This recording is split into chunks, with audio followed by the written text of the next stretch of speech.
Hey everybody, Timmy Mac here, and on this episode I'm going to show you how I struggled to make this knife sheath for this buck knife, and I'm still not a leather worker.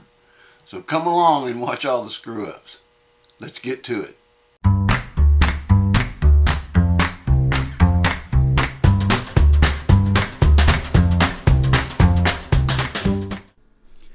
Okay, here we go. I'm going to start by making an attempt to lay out a template. I've got a gridded sheet in front of me that I hope is going to help me out. I'm using my wife's flexible seamstress tape to get that measurement around that hang right there to determine what the width is going to be for the knife itself. I need to add at least a ½ inch or 3/8 of an inch for the welt to go in there. But you'll see later on where I kind of screwed up, because I am the Maker Apprentice. And we're going to fast forward here while I lay this thing out real quick. And then I'm going to cut back to the camera.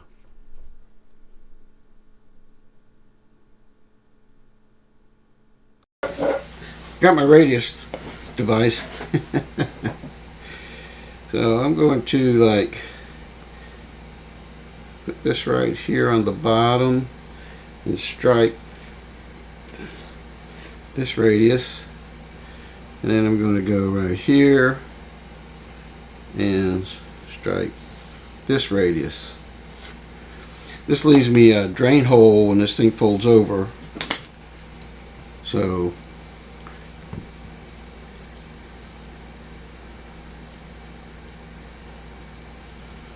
that'll work. Here, come over here, and I can actually freehand this.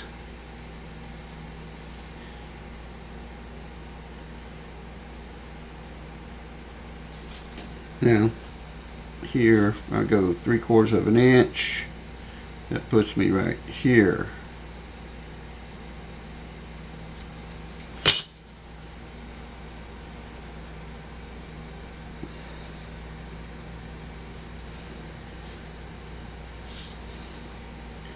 This is going to be the loop. I know what I have now that can do this. Old drafting templates from many years ago. I'm going to do what I got, an inch. These things don't even have the markings on them, that's how old they are. Go like this.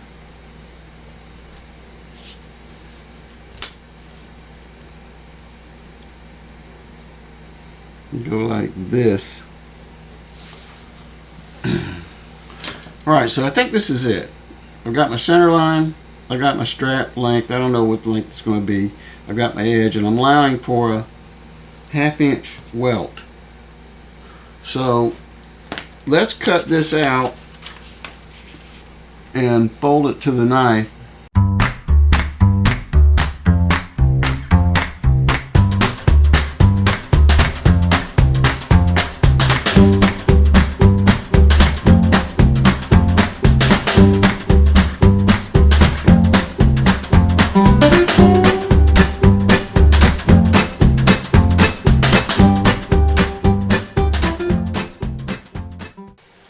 Okay, off camera I made another template. I increased this width to 5 inches, which allows me for a ½ inch welt, 3/8, ½ inch, and gives me plenty of room to shape this once I get the piece cut out and dyed and stitched. So let's move on. Okay, here I'm using an old Pendaflex file folder. It's a little bit more rigid than this paper was, and I'll be able to keep it in case I ever want to make another sheath. So here we are. Okay, so here's my template and my welt. That'll go in here.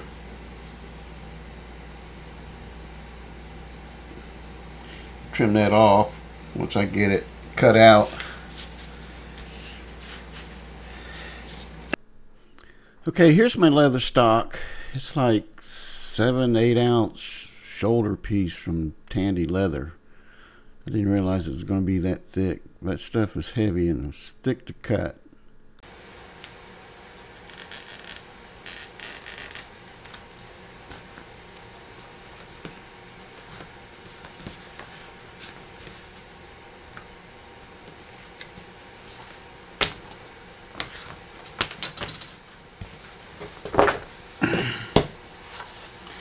There. This is for the fire steel.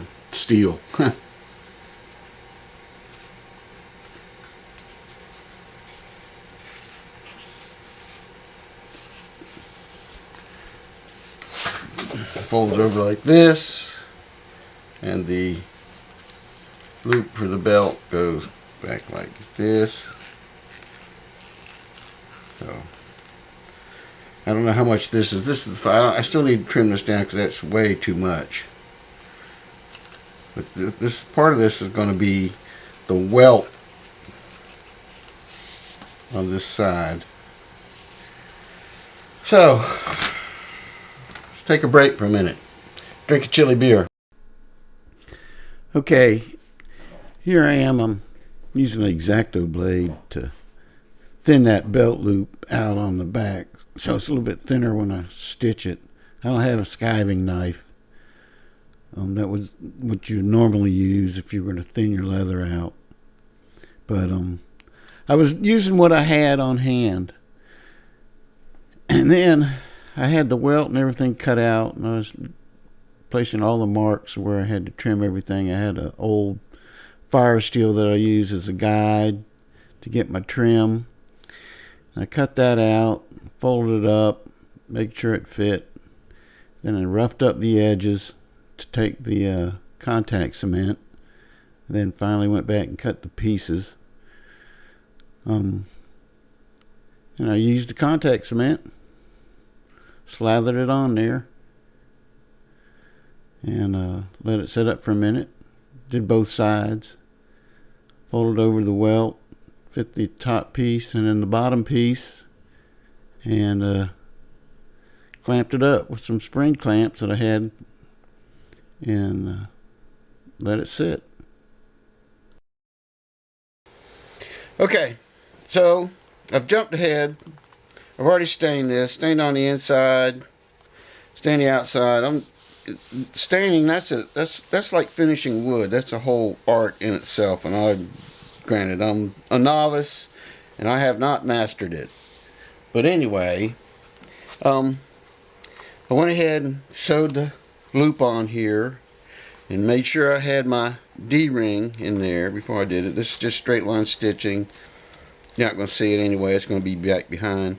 Now I'm going to glue this up finally and let it set for a while. Then I'm going to come, and over here on my drill press, I'm going to drill my thread hole, my needle holes, my thread holes. But anyway, so let's bind this up and see what we get.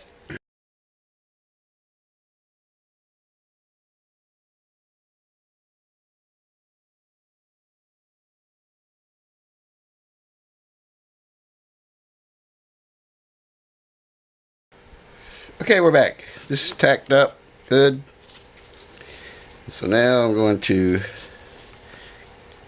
clamp this sucker together. Got these little mini clamps. You never have enough clamps. Actually, we don't need those yet.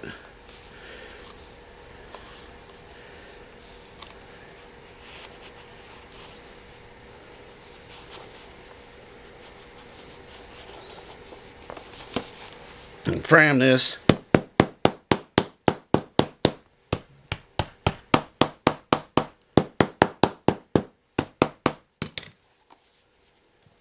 I'm going to clamp it for a little bit, just for good measure. You can see where I was pre-drilled some holes just as a test. Of course, I wouldn't do it on a piece of scrap. I'd have to do it on a real project.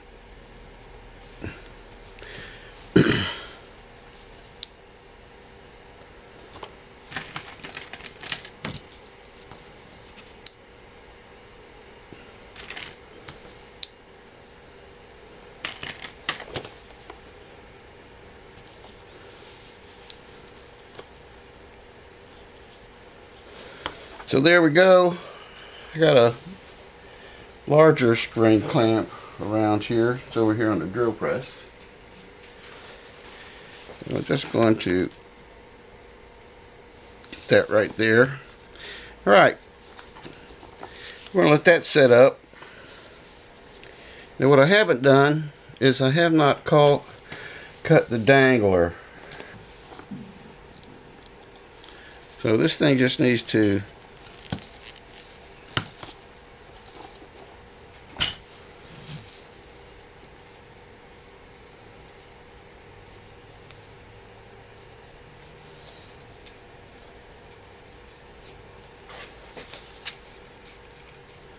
So look how far do I want to make this thing?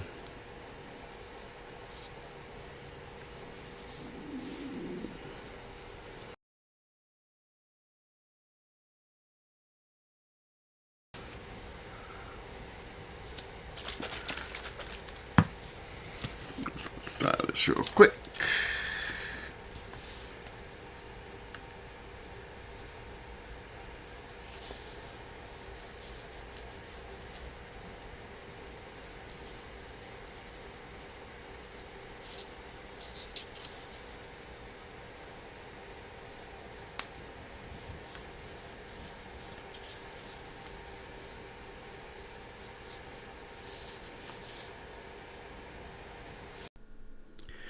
Okay, here I am at the drill press. I'm using a 1/16 inch drill bit to drill those thread holes. And you'll see later on, it probably wasn't big enough. It caused me a lot of stress and screw ups. But I got it done. Okay, so here I am, squatting down in front of the work table, in front of my stitching pony that I cobbled together. Now I'm going to make an attempt to saddle stitch this sheath. The first time I tried this several weeks ago, I just kept snagging the thread and just made a mess. I ended up line stitching this little piece. But today I'm going to try to saddle stitch this. So let's get started. The rule is you come in three holes from the end and you back stitch on it. So I'm going to go from the right, from the right, from the right,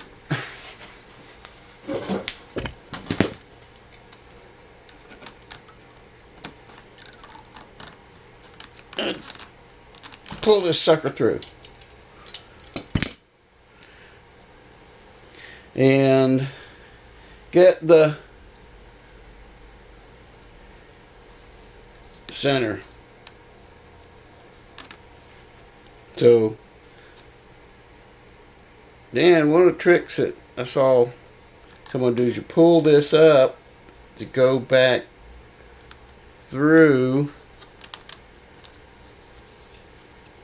and you wrap this line around twice and pull it through. Oh man.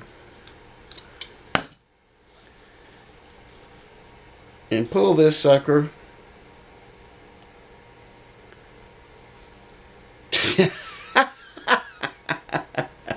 wrong needle, wrong side. That's too funny. I don't care what you say. Okay, so here we go. So we got this in. You're going to back stitch 3 in order to keep it from it. So got in, right to left. I'm going to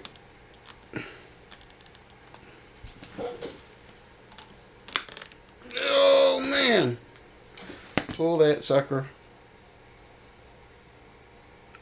through.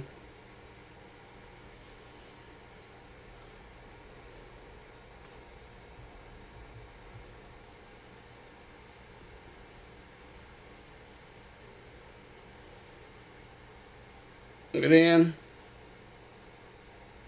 go back in the same hole.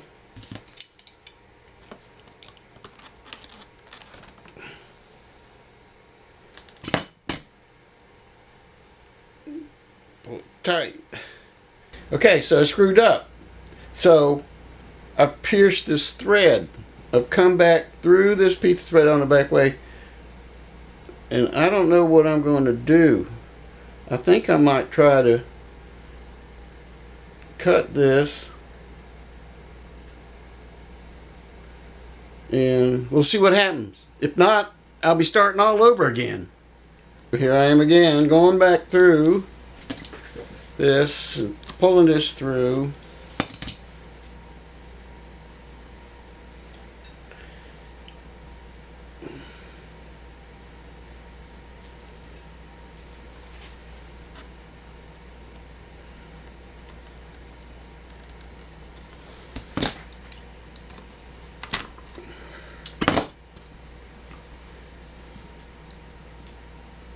Alright, okay, so I'm getting to the end now. I spun the stitching pony around to get to this back side. Had to remember to still come from my original left, which is now my left, in order to keep the stitches straight. Go back through here. This is hard. I mean, it's like pulling eye teeth. Now, go back through it. You go this way. 3 stitches to seal it off. Tell you what.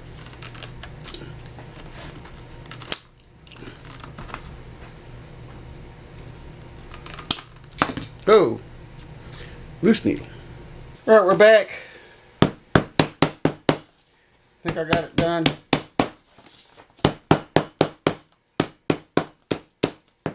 I'm not through yet.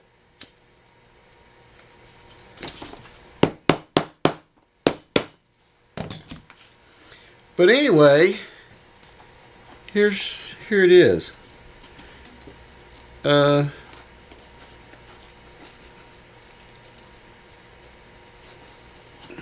Sort of, kind of. I'm actually really not done with this yet. I've got to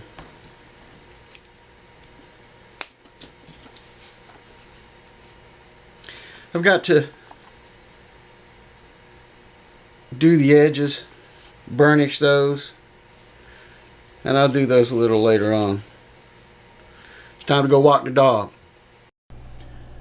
Pulled out the Dremel tool, put a medium grit sanding disc on there. The edges weren't all even, and I wanted to have a better finished look.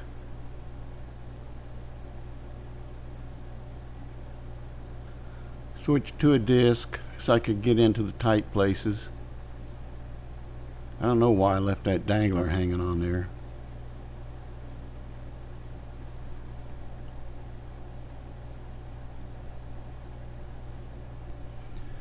Got some water. I was using my finger to rub down the edge, get it nice and damp, so I could burnish it, have it, get the edges finished a lot better than what they look like.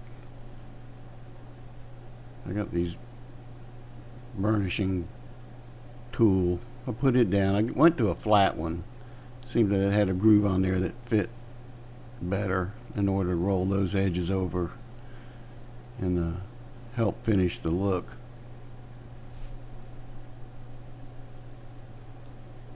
Okay, I've got my knife wrapped. I'm gonna shape this now.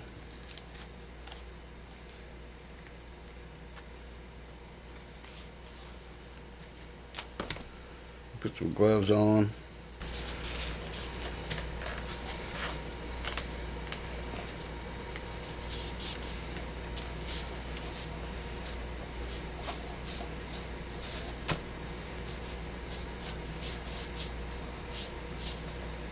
Wet this down.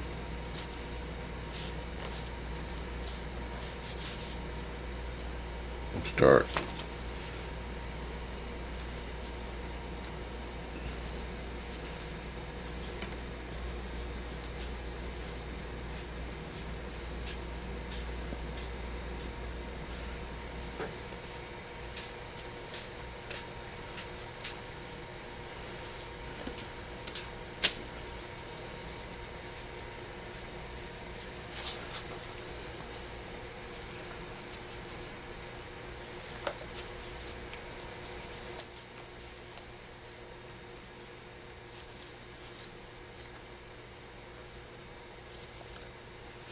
There.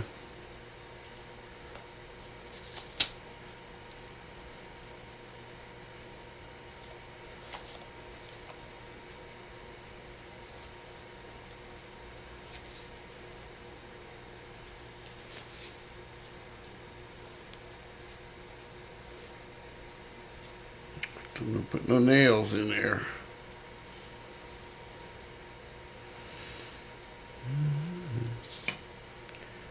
All right.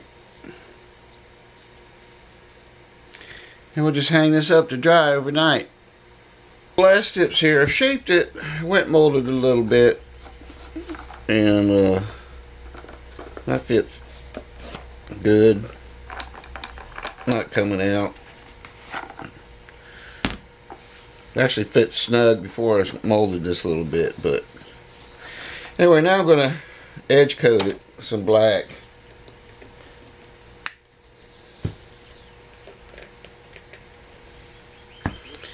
And let's see how we did this.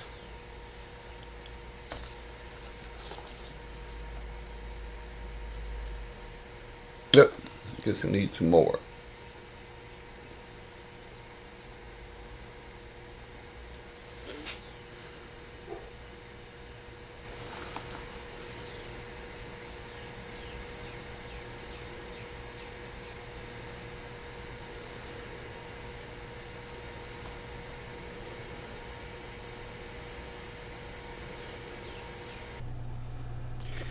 Here I am using a Fibings product. It's a mink oil waterproofing and preserver. I use Fibings alcohol-based dye, English brown, on the leather. But I put a good coat of that on there, and then I took the brush and buffed it out.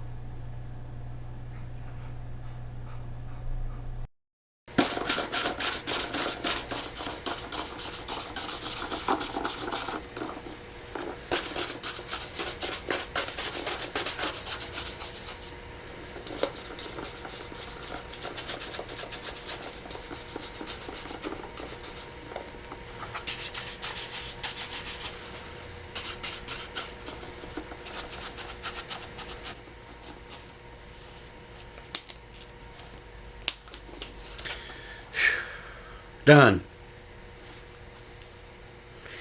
Now just get the fire stick, the rod to go in there. But the knife fits good.